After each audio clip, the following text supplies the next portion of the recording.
आदाब नमस्कार, मैं रिदा खानम। आप देख रहे हैं सियासत टीवी पर हिंदी समाचार। एक नजर डालते हैं आज की हेडलाइंस पर। भाजपा ने महाराष्ट्र से तेलंगाना तक 5 राज्यों में तय किया अध्यक्ष, अब राष्ट्रीय नेतृत्व चुनने की बारी।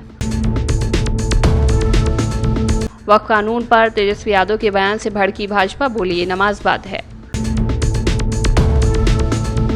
संजय राउत का बड़ा बयान, कहा महाराष्ट्र में ठाकरे एक ब्रांड, जब जब साथ आएंगे आपको पीछे हटना पड़ेगा। यूपी के मुजफ्फरनगर में होटलों की चेकिंग के दौरान कर्मचारी की पैंट उतरवाने पर हंगामा, पुलिस ने की सख्ती। बिहार चुनाव को लेकर सरगर्मी तेज, पटना पहुंचे राजस्थान के पूर्व मुख्यमंत्री अशोक गहलोत। IAEA ने किया दगा, मोसाद के लिए जासूसी, ग्रोसी को फांसी पर लटकाओ, ईरान हुआ आग बबूला। अब समाचार विस्तार से। भारतीय जनता पार्टी ने राष्ट्रीय अध्यक्ष के चुनाव की दिशा में आज एक बड़ा कदम उठाया है। पार्टी ने 5 राज्यों महाराष्ट्र, तेलंगाना, आंध्र प्रदेश, उत्तराखंड और हिमाचल प्रदेश में प्रदेश अध्यक्ष तय कर लिया है। साथ ही राष्ट्रीय परिषद के सदस्यों का चुनाव भी हो रहा है। भाजपा के आंतरिक संगठनात्मक चुनाव की इस कड़ी को राष्ट्रीय अध्यक्ष के चुनाव से सीधा जोड़ा जा रहा है। पार्टी की परंपरा के मुताबिक प्रदेश अध्यक्षों का चुनाव पूरा होने के बाद ही राष्ट्रीय अध्यक्ष के चुनाव की प्रक्रिया औपचारिक रूप से शुरू होती है। ऐसे में माना जा रहा है कि जुलाई के पहले सप्ताह में इस दिशा में भी अहम गतिविधियां तेज हो सकती हैं। तेलंगाना में केंद्रीय मंत्री शोभा करंद्लाजे को चुनाव अधिकारी बनाया गया। यहाँ एन रामचंद्र राव प्रदेश अध्यक्ष की कमान संभालेंगे। उनका चयन होना तय है क्योंकि उनके खिलाफ कोई अन्य पर्चा नहीं भरा गया है। राज्य में विधानसभा चुनाव के बाद से बीजेपी संगठन को मजबूत करने की कोशिश कर रही है। तेलंगाना बीजेपी अध्यक्ष पद की दौड़ में पार्टी के कई नेताओं का नाम चल रहा था। बीजेपी सांसद बंडी संजय, इटेला राजेंद्र और धर्मपुरी अरविंद भी अध्यक्ष पद की रेस में बताए जा रहे थे। हालांकि हर तरफ से आ रहे संकेत इस ओर इशारा कर रहे हैं कि बीजेपी के प्रदेश अध्यक्ष एन रामचंद्र राव ही होंगे। महाराष्ट्र में मौजूदा वर्किंग प्रेसिडेंट रविंद्र चौहान ने आज औपचारिक रूप से नामांकन दाखिल किया। वो अब पूर्णकालिक प्रदेश अध्यक्ष की कमान संभालेंगे। हिमाचल प्रदेश में केंद्रीय मंत्री डॉक्टर जितेंद्र सिंह चुनाव अधिकारी हैं, जबकि आंध्र प्रदेश में बीजेपी सांसद PC मोहन को जिम्मेदारी दी गई है। बिहार विधानसभा चुनाव जैसे जैसे नजदीक आ रहे हैं वैसे वैसे सियासी पारा बढ़ता जा रहा है। बीते दिन पटना के ऐतिहासिक गांधी मैदान में वक्फ संशोधन कानून के खिलाफ एक रैली आयोजित की गई, जिसमें RJD नेता तेजस्वी यादव ने बड़ा ऐलान कर दिया। उन्होंने दावा किया कि अगर उनकी सरकार बनी तो वे इस बिल को प्रदेश में लागू नहीं होने देंगे और कूड़ेदान में फेंक देंगे। तेजस्वी के बयान पर भाजपा ने पलटवार किया है। परंतु भारतीय जनता पार्टी और NDA गठबंधन इस बात के लिए कृत संकल्पित है कि हम बाबा साहब अंबेडकर के संविधान को, उसके किसी भी प्रावधान को कोई कूड़ेदान में फेंकना चाहेगा तो हम उसे नहीं होने देंगे। और मैं यह भी स्पष्ट करना चाहता हूं, जो बात पहले भी कही जा चुकी है, वक्फ बोर्ड के जिन प्रावधानों के विरुद्ध इंडी गठबंधन के नेता बार बार बोल रहे हैं, क्या वो प्रावधान सऊदी अरब में लागू है जो इस्लाम की जन्मस्थली है? नहीं। क्या इंडोनेशिया में लागू है जो सबसे बड़ा मुस्लिम देश है? नहीं। क्या टर्की में लागू है जो खलीफत की सीट रही है? नहीं। क्या वो पाकिस्तान और बांग्लादेश में लागू है? नहीं। जो ISIS की भूमि है, सीरिया और इराक के हिस्से, वहां पे लागू है? नहीं। तो मैं पूछना चाहता हूं इंडी गठबंधन से कि आप बिहार में क्या सऊदी अरब, इंडोनेशिया, टर्की और ISIS से ज्यादा बड़ा शरिया का कानून लागू करने की सोच रहे हैं? हमें इस बात का सीधा और साफ जवाब चाहिए। जहां तक धार्मिक पक्ष की बात है, तो समाजवाद का चोला ओढ़े हुए ये जो राजद समाजवादी पार्टी यानी सपा जैसे दल हैं, मैं पूछना चाहता हूं, समाजवाद तो कहता है ना कि इक्वल डिस्ट्रीब्यूशन ऑफ वेल्थ होना चाहिए, गरीब को अधिक से अधिक हिस्सा मिलना चाहिए। और आप क्या कह रहे हैं कि यह 39 लाख एकड़ जमीन पे चंद सरमाएदारों का कब्जा होना चाहिए। भाजपा के नेता सुधांशु त्रिवेदी के बयान पर कांग्रेस नेता पवन खेरा ने कहा कि संसद में पास किए गए कानून संसद के जरिए रद्द भी किए जाते हैं। अगर सुधांशु त्रिवेदी को ये नहीं पता है तो वे संसद में पिछले 2-3 साल से कर क्या रहे हैं, हमें नहीं मालूम। उन्हें पता ही नहीं है कि लोकतंत्र का कामकाज कैसे होता है। पार्लियामेंट में पास किए गए कानून पार्लियामेंट के जरिए रद्द भी किए जाते हैं। अगर सुधांशु जी को ये नहीं पता है तो पार्लियामेंट में पिछले 2-3 साल से कर क्या रहे हैं हमें नहीं मालूम, और वो उनकी कहानी नहीं है, ये कहानी प्रधानमंत्री से लेकर नीचे तक सबकी है जो भारतीय जनता पार्टी से संबंधित है। उन्हें पता ही नहीं है कि लोकतंत्र की फंक्शनिंग क्या होती है। अरे जो पार्टी सत्ता में आते ही पहला नारा देती है कांग्रेस मुक्त भारत, आप सोचिए ना पिछले 11 साल में क्या क्या कर दिया उन्होंने। विपक्ष मुक्त भारत, मीडिया मुक्त भारत, जुडिशरी मुक्त भारत, तो ये इस तरह से थोड़ा ही भारत चलेगा। माइनॉरिटी मुक्त भारत। पश्चिम बंगाल के कोलकाता में आरजीकर रेप और हत्याकांड की घटना ने पूरे देश को झकझोर कर रख दिया था। इस घटना के करीब 1 साल के बाद ही कलकत्ता लॉ कॉलेज में कथित रेप की घटना ने आरजीकर रेप केस की यादें ताज़ा कर दी हैं। साउथ कोलकाता के एक लॉ कॉलेज में 24 साल की लॉ छात्रा के साथ कथित गैंगरेप की घटना हुई, जिसके बाद पश्चिम बंगाल की ममता बनर्जी सरकार सवालों के घेरे में है। इस मामले में भाजपा की 4 सदस्यीय जांच समिति कोलकाता के लिए रवाना हो गई है। देखिए, फैक्चुअल जांच होगी कि एक व्यक्ति जिसके ऊपर इतना सब पहले से वो आपराधिक घटनाओं में सम्मिलित रहा है और ऐसे में उसको इतने लंबे समय तक कैसे उस यूनिवर्सिटी कॉलेज में जाने दिया और क्या कुछ रहा। और इसमें जो सबसे बड़ी बात है वो यही है कि एक पश्चिम बंगाल में महिला मुख्यमंत्री है और बार बार इस तरीके की भयानक घटनाएं वहां घट रही हैं। तो इन्हीं सब विषयों को लेकर हमारी पूरी टीम जो है वो जा रही है। लाल घोष जो वहाँ के टीएमसी के नेता हैं, उनका बयान आया कि बीजेपी के लोग जो सवाल खड़े कर रहे हैं, बीजेपी शासित राज्यों में ऐसी घटनाएं होती है तो आप लोग बोलते हैं, लेकिन देखिए, मैं कहीं भी ये घटना होती है उसके हम पक्षधर नहीं है। फिलहाल आपके क्षेत्र में बार बार आरजी कौर के बाद ये इतनी भयानक घटना दोबारा है और छात्र संघ में जो सम्मिलित लोग हैं वो इस तरीके की चीजें कर रहे हैं। तो कहीं ना कहीं इसका जो जवाब है, इधर उधर की बात ना करें। अभी जो आपसे सवाल पूछे जा रहे हैं आप उसके जवाब दें। कोलकाता में कथित सामूहिक दुष्कर्म मामले को लेकर भाजपा द्वारा गठित 4 सदस्यों के फैक्ट फाइंडिंग पैनल का कोलकाता दौरा करने पर कांग्रेस सांसद इमरान मसूद ने कहा कि ये पुलिस का काम है और देश का कानून सशक्त है। देश का कानून दोषियों को सजा दिलाने में सक्षम है। अपराधियों के खिलाफ सख्त कार्रवाई होनी चाहिए, लेकिन कुछ लोग इस पर भी राजनीति कर रहे हैं। देखिए, बीजेपी की सीबीआई है, एनआईए है, क्या है जो फैक्ट फाइंडिंग करेगी? ये काम पुलिस का है और देश का कानून सशक्त है और देश का कानून उन्हें सजा दिलाने में सक्षम है। अपराधियों के विरुद्ध सख्त कार्रवाई होनी चाहिए।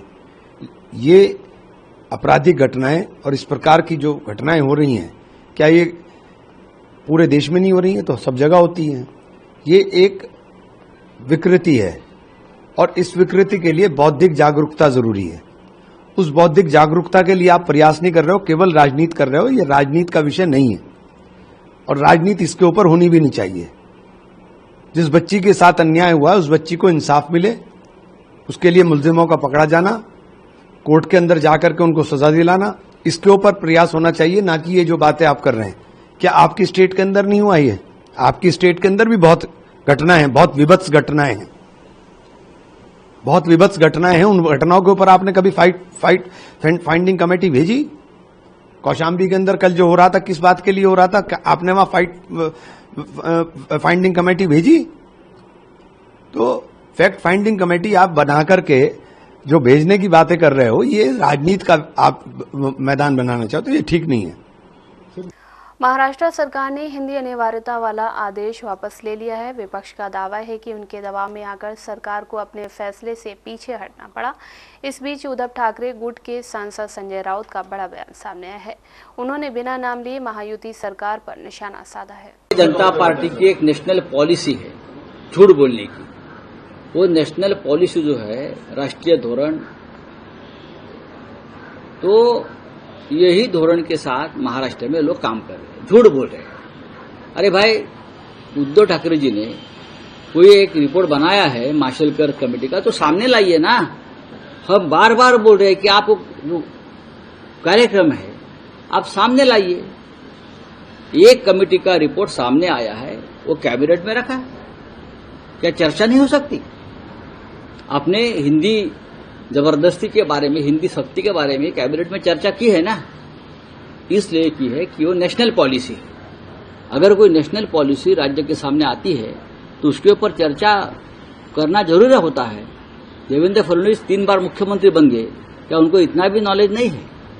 महाराष्ट्र सरकार ने राज्य में 3 लैंग्वेज पॉलिसी के आदेश को वापस ले लिया है। सरकार का कहना है कि इसको लेकर एक समिति का गठन किया जाएगा। वहीं इसको लेकर डिप्टी सीएम एकनाथ शिंदे का बयान सामने आया है। उन्होंने कहा कि हमने दोनों जीआर को रद्द किया है। समिति के अध्यक्ष डॉक्टर नरेंद्र यादव पूरा अध्ययन करेंगे और अपनी रिपोर्ट देंगे। देखिए, जनभावना और जो यहाँ पर विद्यार्थियों का त्रिभाषी सूत्र जो है वो आज उसको स्थगित किया है और हमारे दोनों जीआर को रद्द किया है। लेकिन एक जो कमेटी है हमारे डॉक्टर नरेंद्र यादव इनके अध्यक्षता में, वो इसमें पूरी स्टडी करेगा और अपनी रिपोर्ट पेश करेगी। और लेकिन इसके बारे में मुझे ये कहना है कि जो लोग आज आरोप कर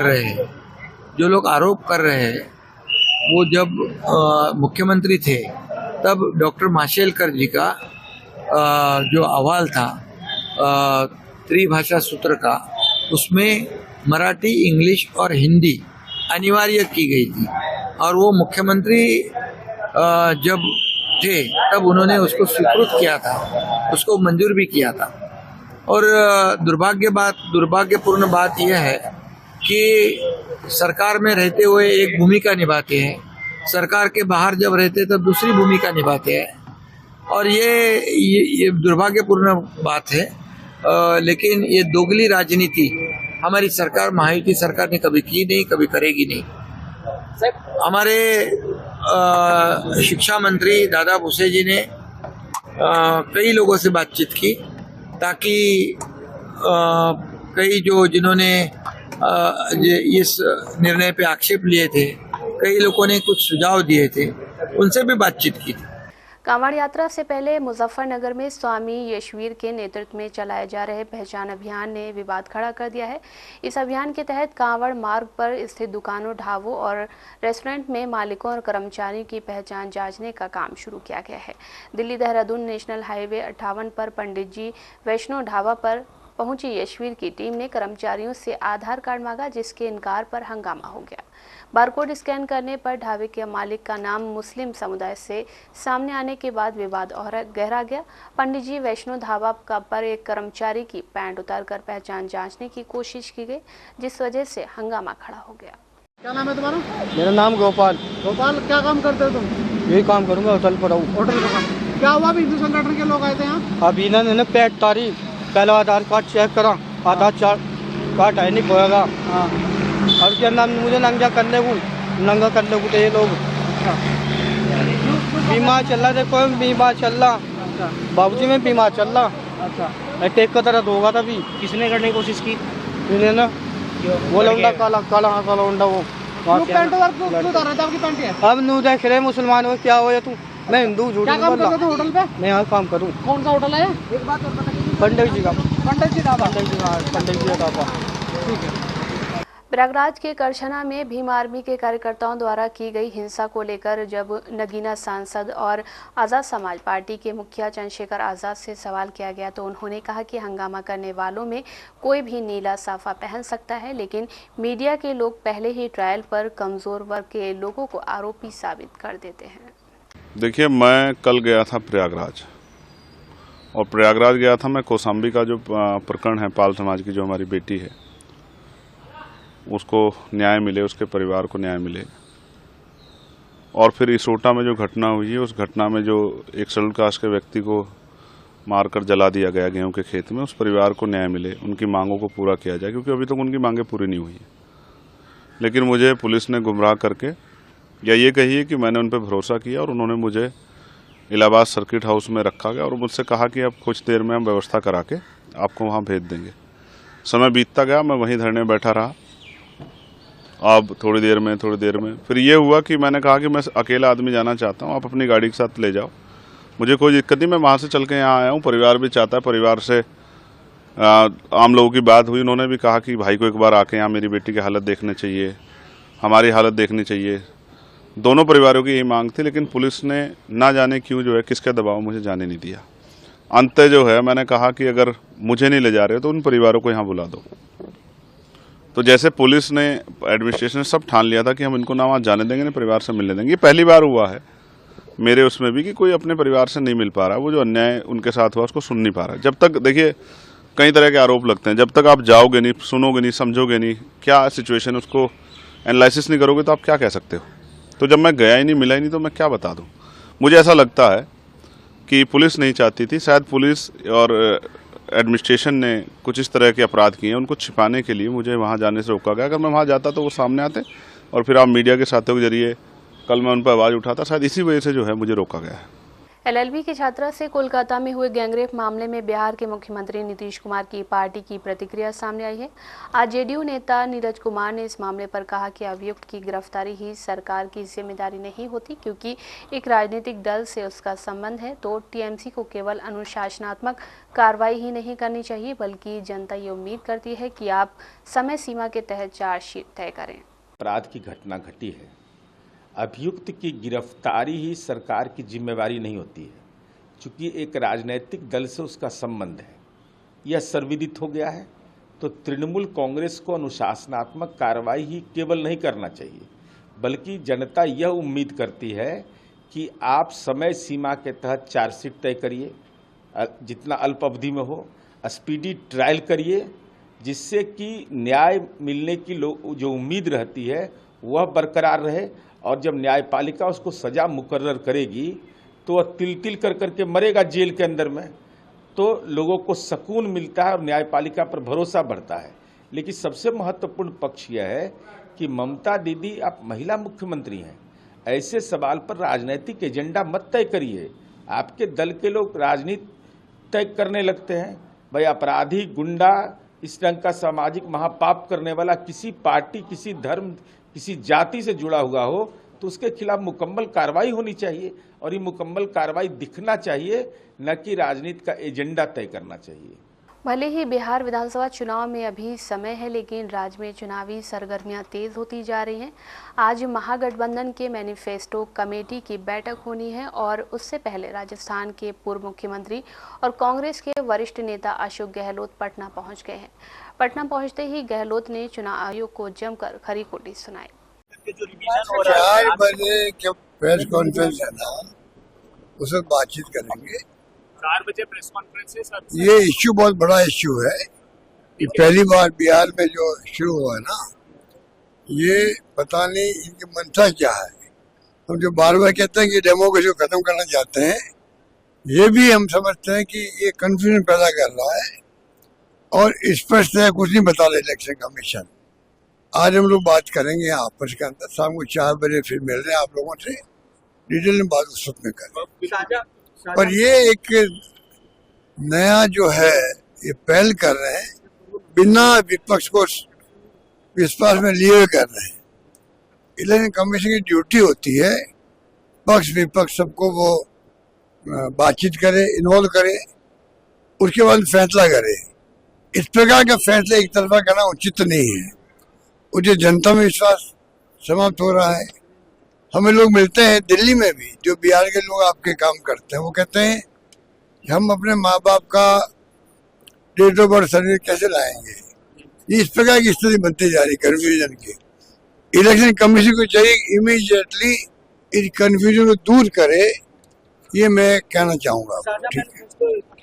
इजराइल और अमेरिका ने ईरान के परमाणु ठिकानों पर हमला कर दिया था। ईरान ने भी दोनों को इसका करारा जवाब दिया था। एक रिपोर्ट के मुताबिक ये हमला इंटरनेशनल एटॉमिक एनर्जी एजेंसी के चीफ राफेल ग्रॉसी के बयान के बाद हुआ था। ग्रॉसी ने दावा किया कि ईरान परमाणु हथियार बना रहा है। अब ईरान की तरफ से ग्रॉसी को लेकर आक्रामक बयान सामने आ रहे हैं। X handle daily Iran military ने दावा किया है कि ग्रॉसी इजराइल के लिए जासूसी कर रहे थे। दरअसल एक्स हैंडल पर डेली ईरान मिलिट्री ने एक पोस्ट शेयर किए। इसने अखबार के हवाले से IAEA चीफ ग्रॉसी के खिलाफ कई बड़ी बातों का दावा किया है। उसने लिखा, ग्रॉसी के खिलाफ जासूसी और ईरानियों की हत्या में मिली भगत के लिए मुकदमा चलाया जाना चाहिए। ग्रॉसी को फांसी दे देनी चाहिए। दर्जनों दस्तावेज ये साबित करते हैं कि वो जासूसी कर रहे थे। रिपोर्ट्स के मुताबिक IAEA चीफ की रिपोर्ट के बाद इजराइल ने ईरान के परमाणु ठिकानों पर हमला कर दिया था। रिपोर्ट में दावा किया गया था कि ईरान परमाणु हथियार बना रहा है, लेकिन युद्ध शुरू होने के बाद ग्रॉसी बयान से पलट गए थे। उन्होंने कहा था कि ईरान में कहीं भी परमाणु हथियार के सबूत नहीं मिले हैं। इस पर ईरान ने प्रतिक्रिया देते हुए कहा था कि अब बहुत देर हो चुकी है। हिंदी समाचार बस यहीं समाप्त होता है। मुझे दें इजाजत। आप बने रहें सियासत टीवी के साथ।